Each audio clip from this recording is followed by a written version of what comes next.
Hi friends, ನಾನಿವತ್ತು ದಪ್ಪ ಮೆಣಸಿನ್ಕಾಯಿ ಎಣ್ಗಾಯಿ ಮಾಡ್ತಾಯಿದ್ದೀನಿ. ಯಾರು ನನ್ನ ಚಾನಲ್ ಹೊಸದಾಗಿ ನೋಡ್ತಾ ಇದ್ದೀರಾ ಎಲ್ಲರೂ ಸಬ್ಸ್ಕ್ರೈಬ್ ಮಾಡಿ, ಲೈಕ್ ಮಾಡಿ, ಶೇರ್ ಮಾಡಿ, ಕಮೆಂಟ್ ಮಾಡಿ ಫ್ರೆಂಡ್ಸ್. ಎಲ್ಲರೂ ಸಪೋರ್ಟ್ ಮಾಡಿ. ಬನ್ನಿ ನಾವಿವಾಗ ದಪ್ಪ ಮೆಣಸಿನ್ಕಾಯಿ ಎಣ್ಗಾಯಿ ಮಾಡೋಣ. ನಾನು ಫಸ್ಟ್ ಬಾಳಿಗೆ ಇಟ್ಕೊಂಡಿದ್ದೀನಿ.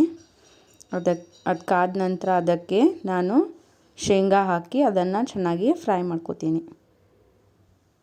ನಾನು 1 ಕಟೋರಿಯಷ್ಟು ಶೇಂಗಾ ತೊಗೊಂಡಿದ್ದೀನಿ. ಅದನ್ನು ಕೆಂಪಗಾಗೋವರೆಗೂ ಫ್ರೈ ಮಾಡ್ಕೋತೀನಿ.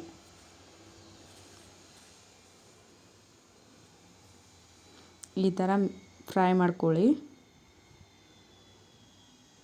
ಗ್ಯಾಸ್ ಫ್ಲೇಮ್ನ ಮೀಡಿಯಮ್ ಆಗಿ ಇಟ್ಕೊಂಡು ಅದನ್ನು ಕೆಂಪಗಾಗೋವರೆಗೂ ಚೆನ್ನಾಗಿ ಫ್ರೈ ಮಾಡ್ಕೋಬೇಕು.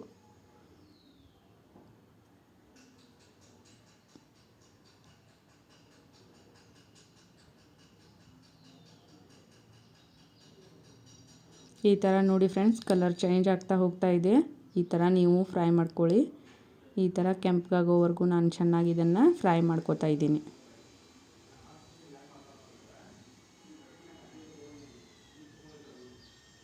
ಈ ಥರ ಚೆನ್ನಾಗಿ ಫ್ರೈ ಆಗಬೇಕು.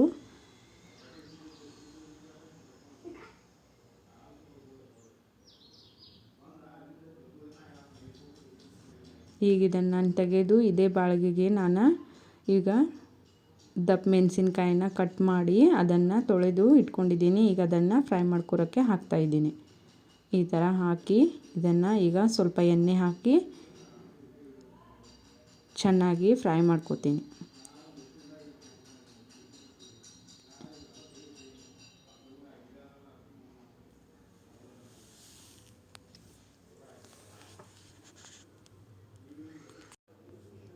ಈ ಥರ ಚೆನ್ನಾಗಿ ಅದನ್ನು ಮಿಕ್ಸ್ ಮಾಡ್ತಾ ಫ್ರೈ ಮಾಡ್ಕೋಬೇಕು.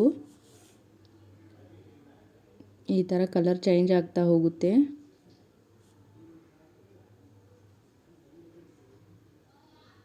ಈ ಥರ ಚೆನ್ನಾಗಿ ಫ್ರೈ ಮಾಡ್ಕೊಳ್ಳಿ.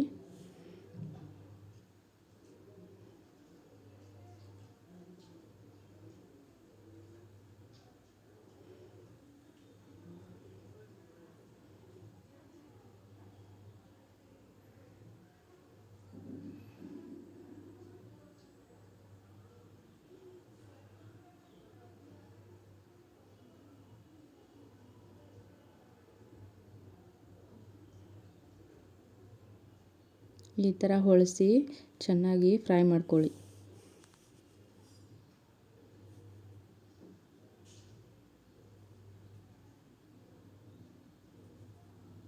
ಈಗ ನಾನು ಇದನ್ನು ಮುಚ್ಚಳ ಮುಚ್ಚಿ ಒಂದು ಸ್ವಲ್ಪ ಬೇಯಲು ಬಿಡುತ್ತೇನೆ. ಇವಾಗ ನಾನು ಮಿಕ್ಸಿ ಜಾರ್ ತೊಗೊಂಡಿದ್ದೀನಿ. ಅದಕ್ಕೆ ಬೆಳ್ಳುಳ್ಳಿ, ಹುರಿದುಕೊಂಡಿರುವ ಶೇಂಗಾ, ನಂತರ ಇದಕ್ಕೆ ಕೊತ್ತಂಬರಿ ಸೊಪ್ಪನ್ನ ಹಾಕಿ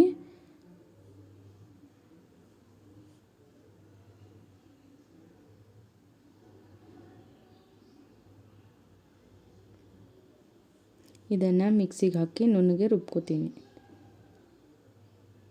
ಈ ಥರ ರುಬ್ಕೊಳ್ಳಿ. ಈಗ ಬನ್ನಿ ಇದನ್ನು ತೆಗೆದು ನಾನೀಗ ಒಗ್ಗರಣೆ ಹಾಕ್ತೀನಿ. ಈ ಥರ ಈಗ ಫ್ರೈ ಆಗಿದೆ ಇದು. ಇದನ್ನು ಒಂದು ಸೈಡ್ ತೆಗೆದಿಟ್ಟು ಇದರೊಳಗೆ ನಾನು ಇವಾಗ ಒಗ್ಗರಣೆ ಹಾಕ್ತೀನಿ.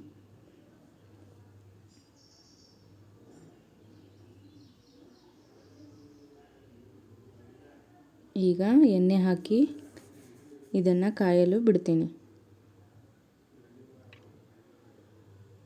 ಈಗ ಎಣ್ಣೆ ಕಾದಿದೆ. ನಾನು ಇದಕ್ಕೆ ಸಣ್ಣದಾಗಿ ಹೆಂಚ್ಕೊಂಡಿರುವ ಈರುಳ್ಳಿ ಹಾಕಿ ಫ್ರೈ ಮಾಡ್ಕೋತೀನಿ.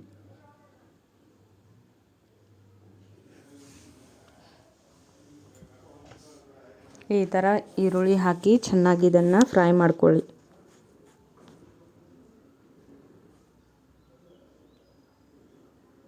ಈ ಥರ ಬ್ರೌನ್ ಆಗಬೇಕು. ಬ್ರೌನ್ ಆಗೋವರೆಗೂ ಇದನ್ನು ಫ್ರೈ ಮಾಡ್ಕೋತೀನಿ. ನಂತರ ಇದಕ್ಕೆ ಸಣ್ಣದಾಗಿ ಹೆಂಚ್ಕೊಂಡಿರುವ ಟೊಮೆಟೊ ಕೂಡ ಹಾಕಿ ಇದನ್ನು ಕೂಡ ಚೆನ್ನಾಗಿ ಫ್ರೈ ಮಾಡ್ಕೋಬೇಕು.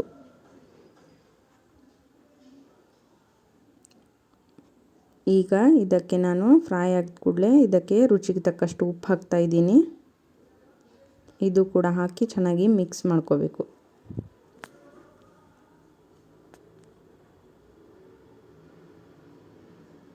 ಈ ಥರ ಮಿಕ್ಸ್ ಮಾಡ್ಕೊಳ್ಳಿ. ಎಣ್ಣೆ ಬಿಡೋವರೆಗೂ ಇದನ್ನು ಚೆನ್ನಾಗಿ ಫ್ರೈ ಮಾಡ್ಕೊಳ್ಳಿ. ಇವಾಗ ನಾನು ಇದಕ್ಕೆ ಅಚ್ಚ ಖಾರದ ಪುಡಿ ಹಾಕ್ತಾಯಿದ್ದೀನಿ. ಅದು ಖಾರ ಇದೆ, ಜವಾರಿ ಕಾಯಿ ಇರೋದ್ರಿಂದ ಖಾರ ಇರುತ್ತೆ, ಅದಕ್ಕೆ ರುಚಿಗೆ ತಕ್ಕಷ್ಟು ನೋಡ್ಕೊಂಡು ಹಾಕ್ಕೋಬೇಕು.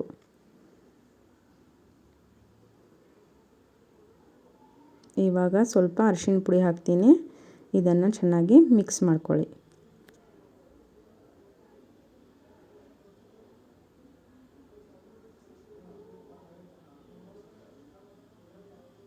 ಎಣ್ಣೆ ಬಿಡೋವರೆಗೂ ಇದನ್ನು ಚೆನ್ನಾಗಿ ಇದೇ ರೀತಿ ಫ್ರೈ ಮಾಡ್ಕೋಬೇಕು. ಈಗ ಎಣ್ಣೆ ಬಿಟ್ಟಿದೆ. ನಾನು ಇದಕ್ಕೆ ಜೀರಿಗೆ ಪುಡಿ, ಗರಂ ಮಸಾಲ ಪೌಡರ್, ಧನಿಯಾ ಪೌಡರ್ ಹಾಕಿ ಇದನ್ನು ಚೆನ್ನಾಗಿ ನುಣ್ಣಗೆ ರುಬ್ಕೊಂಡಿರುವ ಶೇಂಗಾ ಪುಡಿನೂ ಕೂಡ ಇದಕ್ಕೆ ಹಾಕಿ ಈ ಥರ ಮಿಕ್ಸ್ ಮಾಡ್ಕೊಳ್ಳಿ.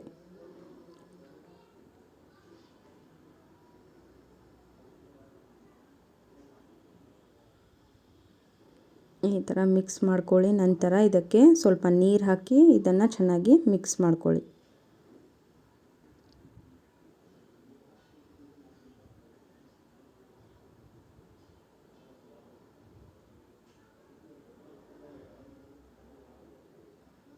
ಇವಾಗ ನಾನು ಫ್ರೈ ಮಾಡ್ಕೊಂಡಿರುವ ದಪ್ಪ ಮೆಣಸಿನ್ಕಾಯಿ ಇದಕ್ಕೆ ಹಾಕಿ ಮಿಕ್ಸ್ ಮಾಡ್ಕೋತಾ ಇದ್ದೀನಿ. ಈ ಥರ ಚೆನ್ನಾಗಿ ಮಿಕ್ಸ್ ಮಾಡ್ಕೊಳ್ಳಿ. ಮಿಕ್ಸ್ ಮಾಡ್ಕೊಂಡಾದ ನಂತರ ಇದಕ್ಕೆ ಸ್ವಲ್ಪ ನೀರು ಬಿಟ್ಟು ಮುಚ್ಚಳವನ್ನು ಮುಚ್ಚಿ.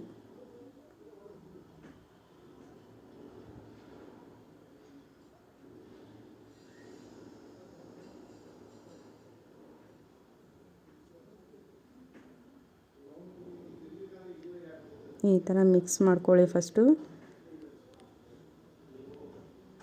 ನಂತರ ಈಗ ಮುಚ್ಚಳವನ್ನು ಮುಚ್ಚಿ. ನೋಡಿ, ಇವಾಗ 5 ನಿಮಿಷ ಆದ ನಂತರ ಈ ಥರ ಬೆಂದು ಬರುತ್ತೆ. ಇದನ್ನು ಚೆನ್ನಾಗಿ ಮಿಕ್ಸ್ ಮಾಡಿಕೊಂಡು